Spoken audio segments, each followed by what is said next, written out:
Saint Bernard of Corleone. Filippo லாட்டினோங்கிறது தான் இவரோட இயற்பெயர். கிங்டம் ஆஃப் சிசிலியோட கார்லியோன் அப்படிங்கிற ஊர்ல பிறந்திருக்காரு. இவரோட தந்தை ஒரு செருப்பு தைக்கும் தொழிலாளி. இவரும் அந்த தொழிலை தான் செய்து வந்திருக்காரு. ஆனா தந்தை இறந்ததுக்கு பிறகு ராணுவத்துல சேர்ந்திருக்காரு. கத்தி சண்டை கற்று அதுல சிறந்தவரா இருந்திருக்காரு.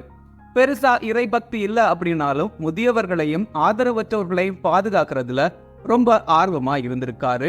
புனித பிரான்சிஸ் அசிசி மேல பக்தி உள்ளவரா இருந்திருக்காரு. பிலிப்போ தன்னோட 19வது வயசுல ஒரு நபர் கூட சண்டையில ஈடுபட நேரிட்டு இருக்கு. அந்த நபரோட சண்டையில இருந்து தப்பிக்க கப்புச்சன் பிரான்சிஸ்கன் துறவு மடத்துல தஞ்சம் அடைஞ்சிருக்காரு. அங்கிருந்த துறவிகளை பார்த்ததுக்கு பிறகு தன்னோட கலவர குணத்தை விட்டு கப்புச்சின் துறவு மடத்துல திருத்தொண்டரா சேர விண்ணப்பிச்சிருக்காரு. துறவர புகுநிலையினரா அந்த சபையில சேர்ந்திருக்காரு. இவரோட ஆன்மீக முயற்சிகள் ரொம்ப கடினமானதா இருந்திருக்கு.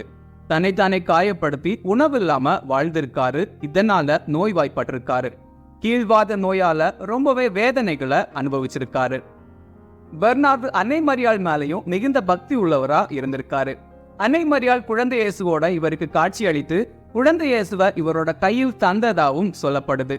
இவரோட மரண தேதிய 4 மாதங்களுக்கு முன்னே அன்னை மரியாள் இவருக்கு முன்னறிவிச்சதாகவும் சொல்லப்படுது. அதே மாதிரி அந்த நாள்ல பெர்னார்டு இறந்து போயிருக்காரு.